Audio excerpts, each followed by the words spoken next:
Olá! Muitas vezes a gente reproduz comportamentos carregados de preconceitos e nem percebe. E um desses está associado à idade.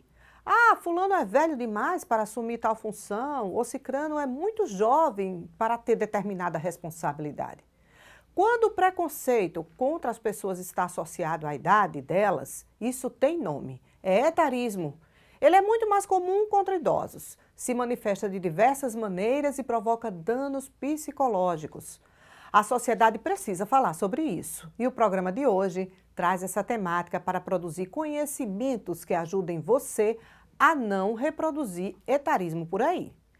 Para isso, convidamos o psicólogo Fabrício Oliveira para estar aqui conosco. Ele é terapeuta exclusivo de idosos, gerontologista, presidente da Rede Social de Direitos Humanos para um Envelhecimento Ativo e Saudável no Brasil.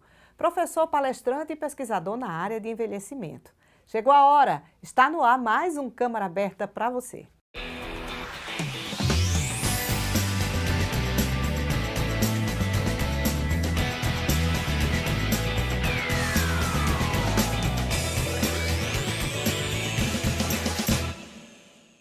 Seja muito bem-vindo ao nosso programa, Fabrício Oliveira. Obrigado pelo convite. Então, já vimos aí, por causa da abertura, que o etarismo é um preconceito contra as pessoas por causa da idade. Fala um pouco pra gente como ele se manifesta, Fabrício. Então, o etarismo, ele tem três proporções. Ela pode ser no ato, né? No ato, eu posso agir, né, de uma forma preconceituosa e não falar. Pode ser no comportamento e pode ser na fala, né? Então, essas três coisas, elas estão relacionadas ao ser humano, ao preconceito com o idoso. Por exemplo, a gente conversou antes sobre o ônibus.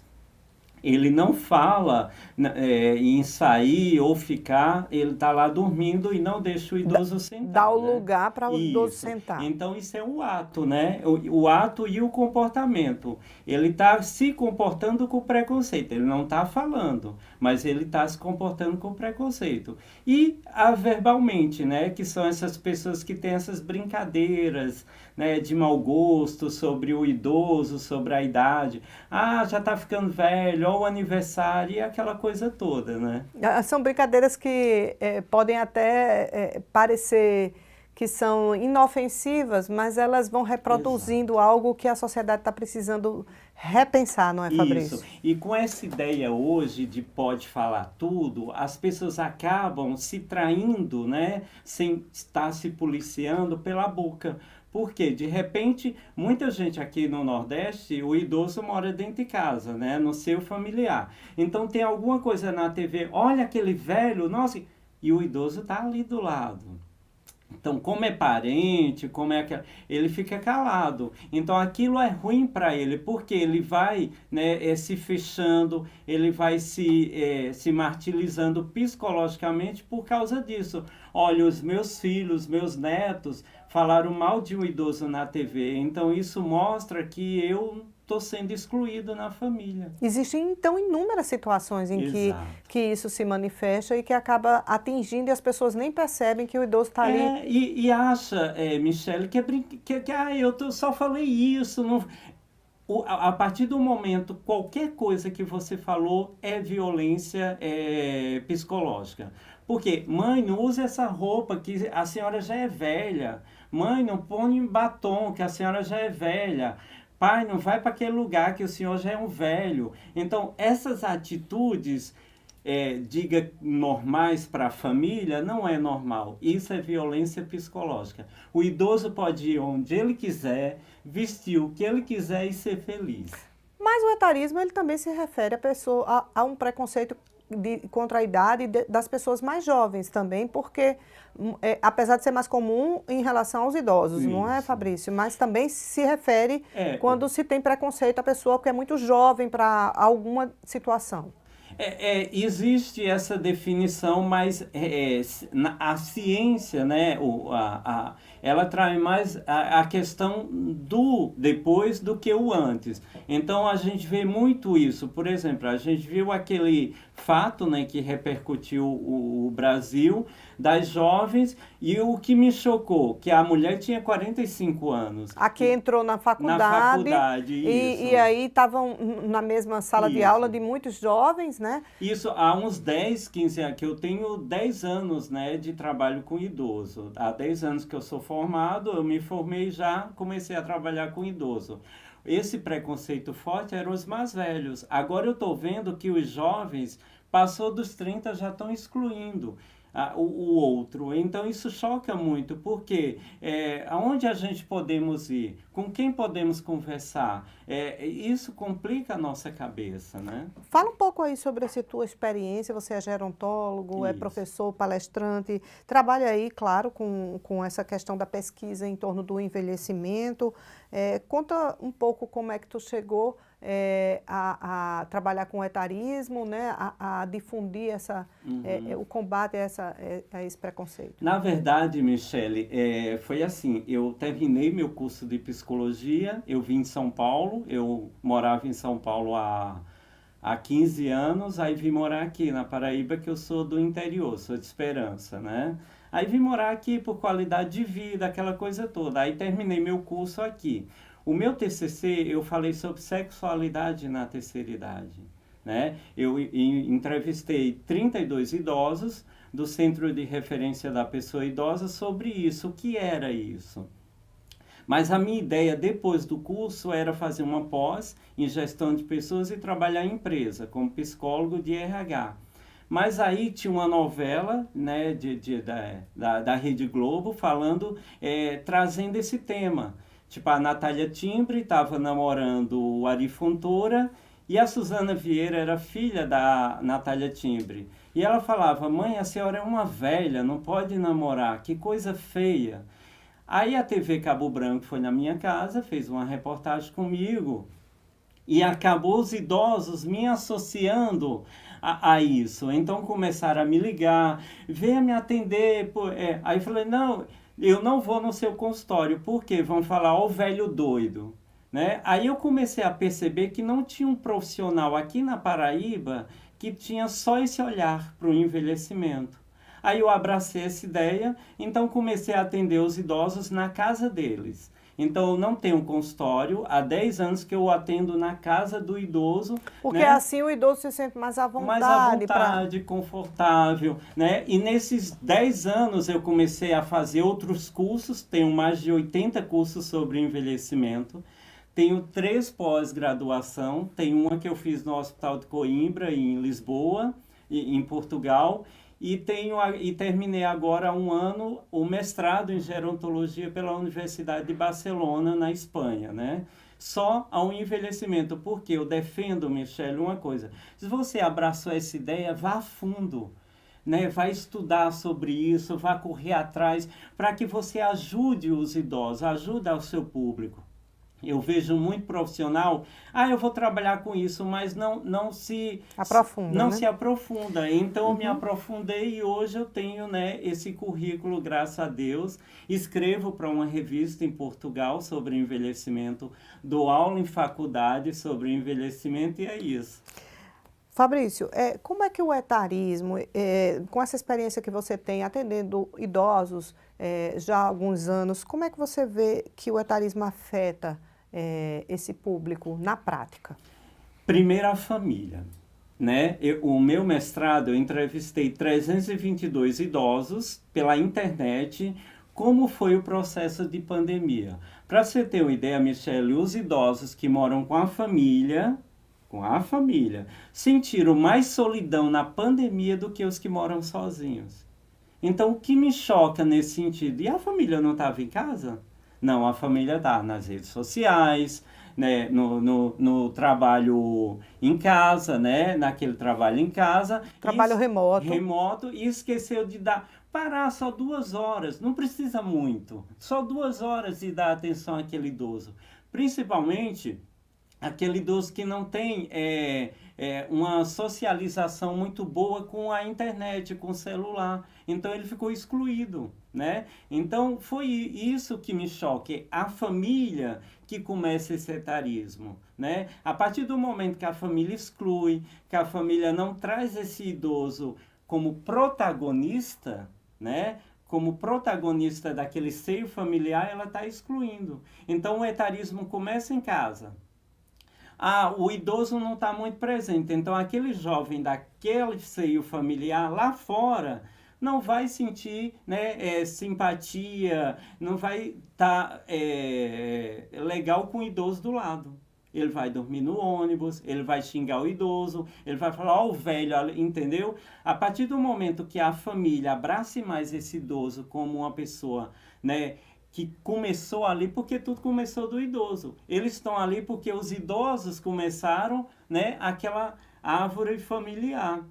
Então, começa na família o etarismo. Etarismo, velhofobia, idadismo, é tudo a mesma coisa? Explica pra gente essas diferenciações. O etarismo é a mesma coisa que o ageísmo, né? E o idadismo também. Né, que o etarismo vem da palavra, vem de fora, né, de outra língua, é ageísmo e idadismo, né? Então, assim, idadismo e etarismo é a mesma coisa, é o preconceito que eu tenho com a sua idade, né? A partir do momento que você não tem a mesma idade que eu, então isso é etarismo e idadismo.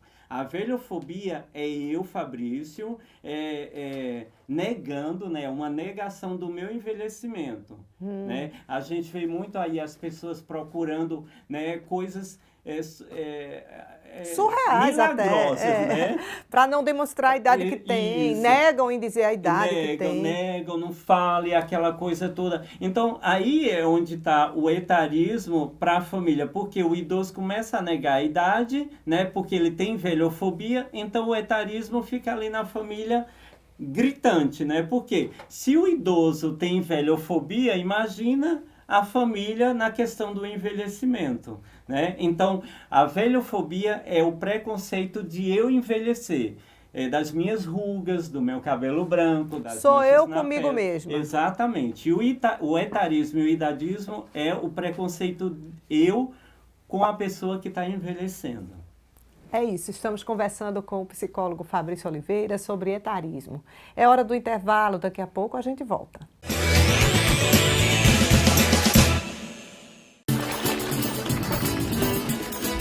Imagine suas férias onde o sol nasce primeiro, com história, fé e cultura e forró o ano inteiro. De um povo acolhedor, como nunca se viu na vida. Faça logo suas malas e vem-se embora pra Paraíba. Nós temos um litoral de águas verdes quentinhas, um rio que corre pro mar, um forte Santa Catarina, cores e tantos sabores, e uma natureza tão linda. Não pense nem duas vezes, vem-se embora pra Paraíba. O maior São João do mundo é feito lá em Campina. Rapel na pedra da boca, Hollywood nordestina, pegada de dinossauro, beleza que só a bexiga. Homem, o que tu tá esperando? Vem-se embora pra Paraíba. Nessas férias, deixa a Paraíba te surpreender. Vai ser um prazer arretado te receber. Governo da Paraíba.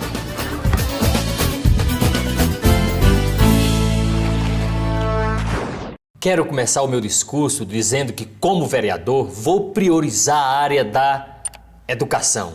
Esse é o caminho para a construção de um futuro melhor. Queremos priorizar também a construção de mais casas populares. Afinal de contas, uma cidade só pode crescer de forma organizada quando possui o cidadão como prioridade.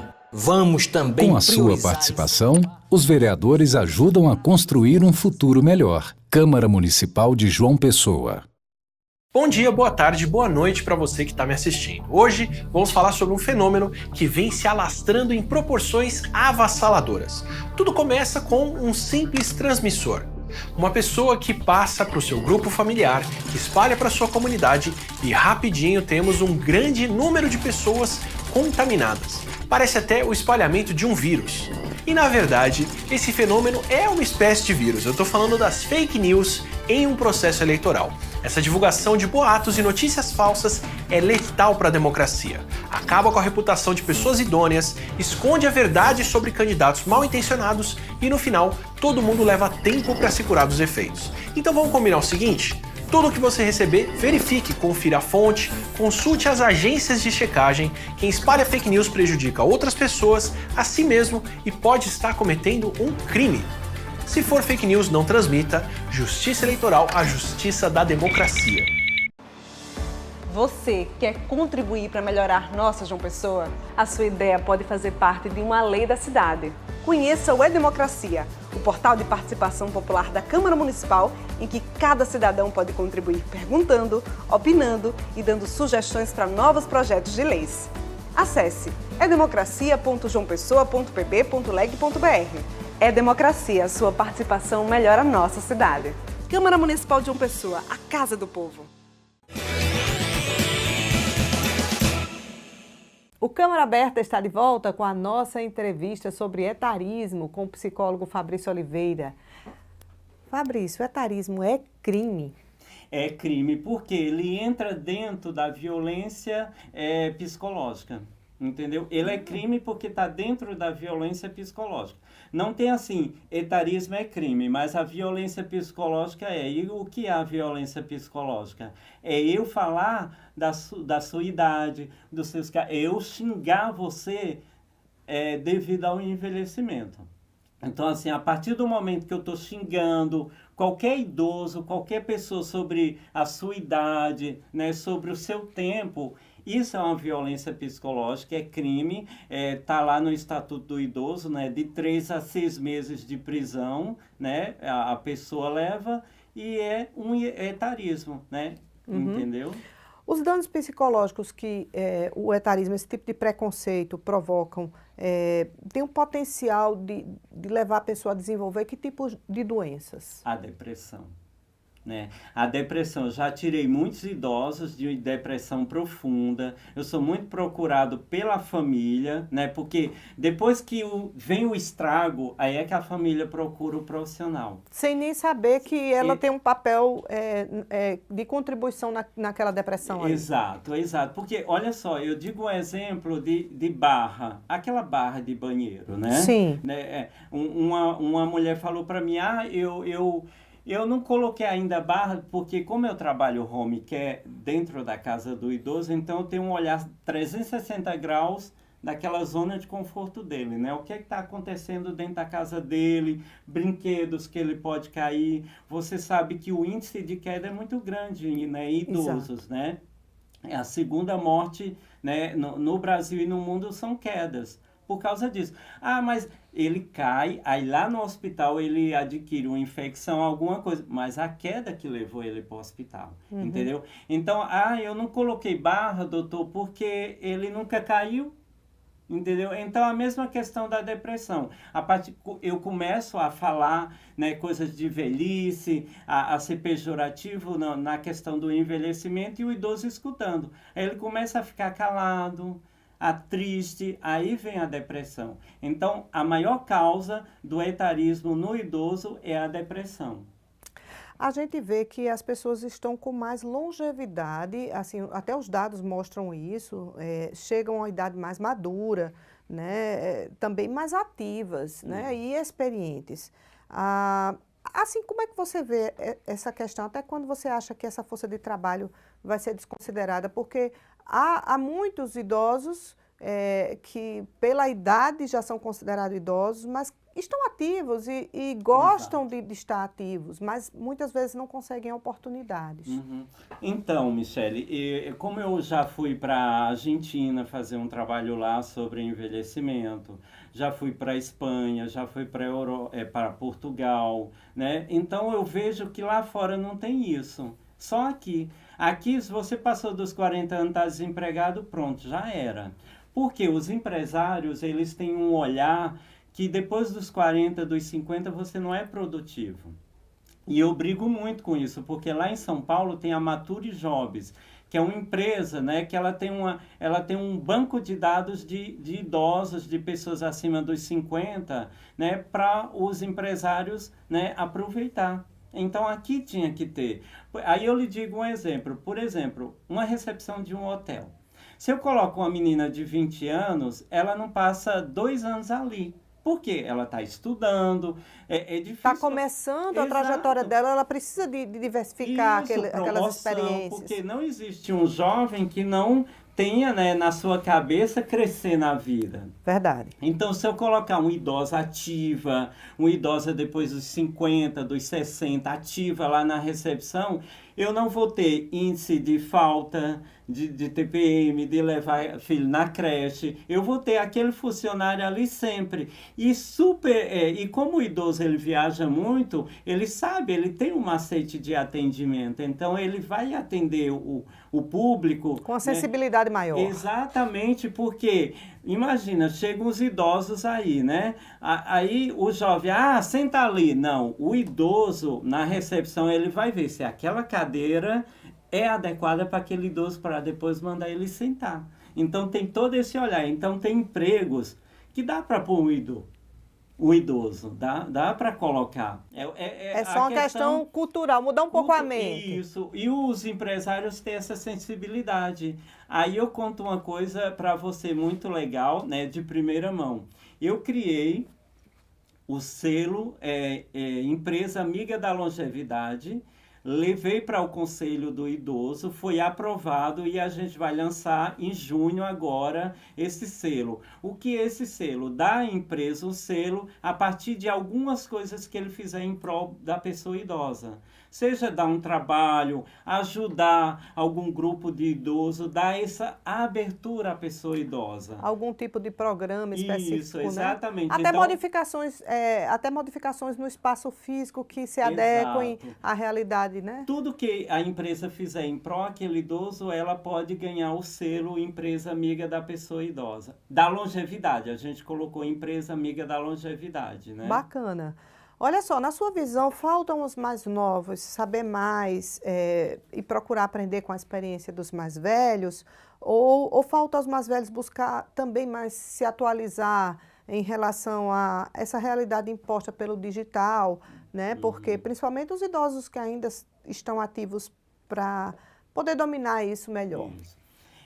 A questão, Michele, uma faca de dois gumes. Em primeiro lugar, os idosos querem fazer isso, mas eles têm medo de como esses jovens vão auxiliar, né?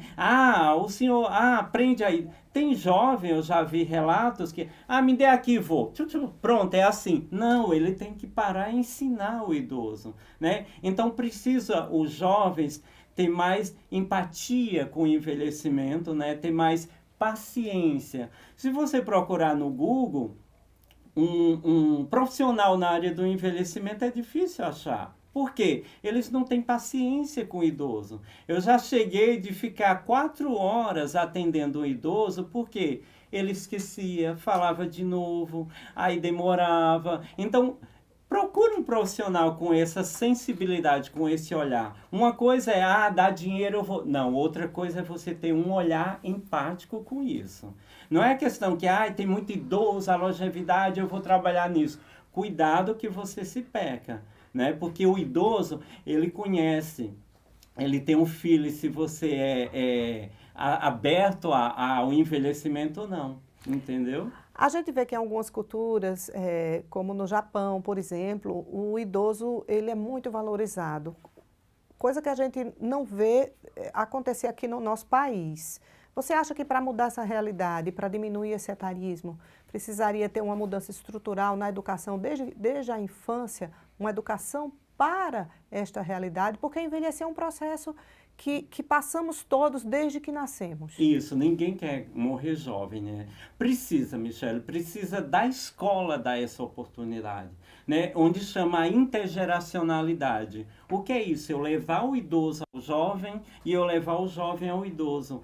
Pegue uma escola e vá passar o dia na Vila Vicentina com esses alunos. Olha que maravilha, eles vão ver o envelhecimento, eles vão aprender a respeitar. Então é da escola que tira isso. Por quê? Eu aprendi muito que cuidado com o velho do saco, cuidado com o papa-figo. Então eu tinha uma visão que o velho ia me fazer mal. né? E não é. O velho, muito pelo contrário, ia me dar amor, acolhimento, né? Principalmente aqueles idosos que não têm mais netos. Então, olha a visão errada. Então, começa da escola e também uma contribuição da mãe em casa, né? Porque você vê muita mãe que fala, meu filho adora o avô dele, então ele gosta de velho. Não. Ele tem que adorar o velho que ele nunca viu. Ele tem que gostar do idoso de uma maneira geral. De uma maneira geral. Aprender a ter um novo olhar, Exato, pelo menos, né? Porque isso. ninguém é obrigado a gostar de todo mundo. Exatamente. Só para encerrar, a gente já está com o nosso tempo bem estourado. Não, a gente, é um assunto tão instigante, né? Etarismo, falar sobre envelhecimento. Eu também percebo que em outras culturas, na Europa, essa questão de instituições que abrigam idosos, elas são menos estigmatizadas do que no nosso país, ou seja, é praticamente algo natural que as famílias coloquem os idosos em instituições como essas, onde eles têm todo um aparato e podem se relacionar socialmente de uma forma bacana. Aqui no Brasil, quando se fala nisso, parece que se está tocando num tabu. Eu queria uma análise sua sobre essa situação. Então, porque aqui no Brasil existem dois conceitos. O primeiro, lar de idosos é como se fosse um banco, né? Um depósito para idoso. Um abandono. Isso. Então, eu deixo o idoso lá e pego o cartãozinho dele. Lá fora não tem isso, né? É a família que tem todo o processo disso. E outra coisa, aqui os profissionais, muitos não têm curso sobre envelhecimento, né? Muitos não têm, né? Agora que está abrindo os cursos, a universidade... Gerontologia, mas eles não tinham, lá fora tem. No meu mestrado tem uma parte lá sobre a gerontologia do mundo, e lá na Espanha eles pagam ao idoso para ir na empresa que ele trabalhou dar palestra, para ele falar como foi a história de vida dele lá. Uma coisa é a Michele chegar, ler. Outra coisa é como a Michele, alguns momentos, ela teve que sobressair para o trabalho, né, dar conta. Então, isso é rico, né, para um jovem que está entrando naquela empresa. Então, eles têm esse processo lá. A partir do momento que o Brasil tivesse olhar, aí muda as coisas. Conversamos aqui com o psicólogo Fabrício Oliveira. Ele veio falar sobre etarismo, é um especialista em gerontologia, envelhecimento. Muito obrigada, Fabrício, pela sua presença no nosso Câmara Aberta. E vamos falar mais sobre envelhecimento, porque a gente está aí envelhecendo, né, e vivendo mais. Com certeza. A você que nos acompanha, muito obrigada. Semana que vem nós voltamos com um novo programa, novo assunto para você. Não perca aqui na sua TV Câmara.